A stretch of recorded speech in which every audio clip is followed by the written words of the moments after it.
Sebelum melanjutkan, jangan lupa subscribe dulu, terima kasih. Bab 248, Dia adalah hidupku, jangan sentuh dia begitu saja. Tak lama kemudian, tanggal pertunangan mereka pun diputuskan, hanya setengah bulan kemudian. Mama Seng membuat daftar tamu yang akan diundang secepat mungkin.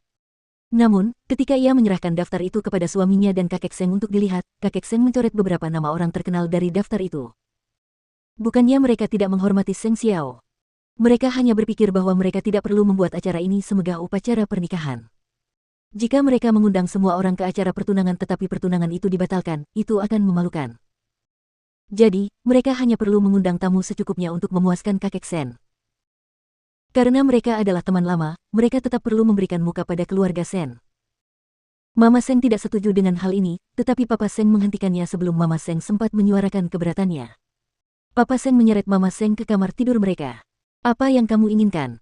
Seberapa megah yang kamu inginkan? Ayah sudah cukup berterus terang dan tidak memberikan batasan apapun pada hal-hal lain. Jadi, kamu sebaiknya mendengarkan saja dia mengenai daftar tamu. Bagaimana aku bisa membuatnya megah tanpa tamu? Mama Seng menyeringai. Aku tidak akan meminta pendapatmu lagi tentang ini. Aku akan bertanya pada Seng Xiao saja. Aku akan melihat apakah dia setuju dengan ini. Hanya seorang gadis berusia 18 tahun yang bergabung dengan keluarga Seng. Apakah kita belum cukup menghargai keluarga Sen? Apa lagi yang kamu inginkan? Mama Seng tidak berbicara lagi dengan suaminya. Karena dia tahu tidak ada cara untuk meyakinkannya. Jadi, dia menelepon Seng Xiao.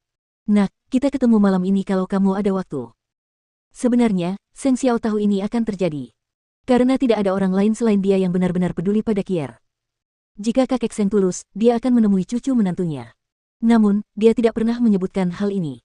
Itu jelas menunjukkan bahwa dia tidak peduli dengan siapa tunangannya. Setelah Seng Xiao membaca daftar tamu, dia meletakkannya dan berkata, lakukan saja apa yang dikatakan orang tua itu. Putra. Selain itu, aku punya daftar tamu lain.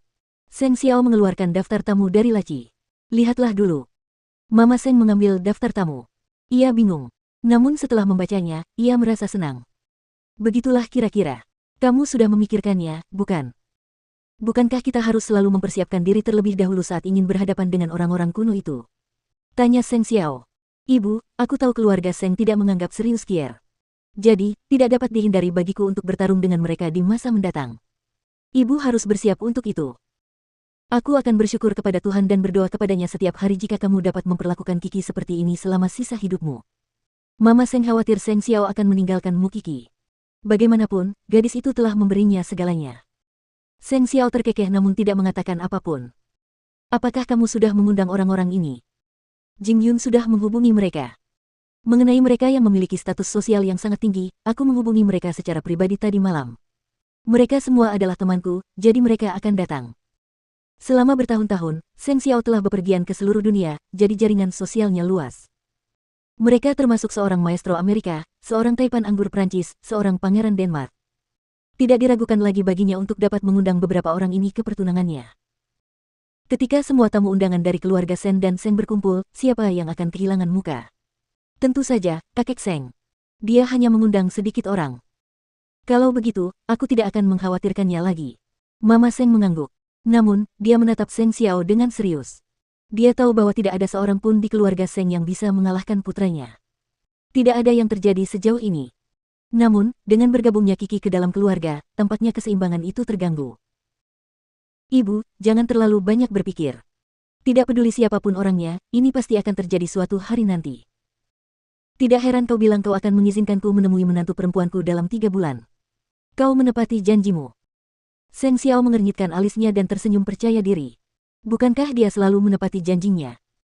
Karena kamu sudah memilih rumah baru, aku akan segera menyiapkannya.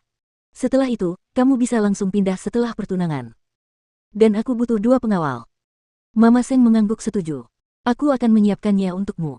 Aku melakukan ini demi Kiki. Karena dialah aku bersedia berpihak padamu. Jangan mengecewakanku. Mengapa kamu memilih berpihak pada Kiki? Seng Xiao bertanya kepada ibunya dengan rasa ingin tahu. Mama Seng berpikir sejenak. Kemudian, dia menjawab. Aku punya firasat bahwa kamu bisa melakukan apa saja atau melawan kami demi dia. Itu bukan hanya perasaanmu. Itu benar. Dia adalah hidupku, jadi jangan sentuh dia begitu saja. Mama Seng terkejut dengan jawabannya. Dia tidak menyangka putranya akan memiliki sifat posesif yang begitu kuat. Dia tidak yakin apakah itu hal yang baik bagi Kiki untuk bersamanya. Semoga saja dia telah melakukan sesuatu yang benar. Setelah Mama Seng pergi, Seng Xiao melihat daftar tamu yang diberikan ibunya. Tiba-tiba, ia ingin membalas dendam demi anak kecilnya. Orang tua itu menyembunyikan sesuatu darinya. Apakah dia pikir dia bisa menyembunyikan rencananya darinya? Namun, dia tidak terburu-buru. Dia masih punya banyak waktu. Setelah tanggalnya ditetapkan, keluarga Seng dan Sen mulai mempersiapkan acara besar tersebut. Kakek Sen sangat puas dengan daftar tamu Seng Xiao. Jadi, dia mengundang semua teman baiknya. Dia ingin menunjukkan dukungannya kepada cucunya. Teman-teman kakek Sen tidak menyangka akan bersatunya keluarga Sen dan keluarga Seng karena hubungan paman keponakan antara Seng Xiao dan Mukiki. Namun, mereka sebenarnya adalah orang-orang yang aneh dalam beberapa hal, jadi tidak ada yang tampak mustahil bagi mereka. Bagaimanapun, kakek Sen sudah lama menyerah untuk menyelamatkan mukanya. Dalam beberapa hari ini, pertunangan Mukiki dan Seng Xiao tidak hanya menjadi topik hangat untuk gosip. Peristiwa itu juga menyebabkan guncangan hebat bagi Lin Muan. Dia meramalkan akhir yang menyedihkan bagi mereka berdua karena latar belakang mereka. Selain itu, mereka terhalang oleh hubungan paman keponakan mereka. Jadi, dia berpikir bahwa suatu hari mereka akan berpisah. Namun, tanpa diduga, Mukiki dan Seng Xiao benar-benar bertunangan. Menjadi tuan muda di keluarga kaya berarti hampir mustahil untuk memilih pasangannya. Jarang sekali tuan muda bisa menikahi siapapun yang diinginkannya. Itulah sebabnya dia ingin menjaga jarak dari Lu Qianqian. Karena dia tidak pernah menyangka bahwa seseorang benar-benar dapat melanggar norma. Selama beberapa malam, ia tenggelam dalam kontemplasi. Dia perlu mencari tahu apa yang dia takutkan akan hilang dan apa yang dia inginkan. Dan wajah Lu Qianqian yang berkeringat terus muncul dalam pikirannya. Dia tidak bisa tidak memikirkannya. Itu membuatnya merasa sakit. Terutama saat kakek Lin mengatakan kepadanya bahwa dia akan menghadiri upacara pertunangan Kiki, dia merasa ingin melakukan sesuatu yang bodoh. Dia menelepon direktur dan bertanya apakah dia menyimpan nomor kontak Lu Qianqian. Karena dia telah menghapus nomornya dari teleponnya beberapa waktu lalu. Ketika ia mendapatkan kembali nomor telepon yang hilang, ia berbaring di sofa, memeluk teleponnya. Ia ragu-ragu sekali lagi. Karena dia tahu bahwa Lu Qianqian bukanlah seseorang yang pemarah. Dia mungkin mengabaikannya. Atau dia mungkin memanggilnya sampah atau orang gila. Namun, dia hanya menginginkan tanggapannya. Setelah ragu-ragu sekian lama, Lin Muan mengetik sebuah pesan. Kemudian, dia menghapusnya. Namun, tepat sebelum dia menghapus beberapa kata terakhir dari pesannya yang menanyakan apa yang sedang dilakukan Lu Qianqian, dia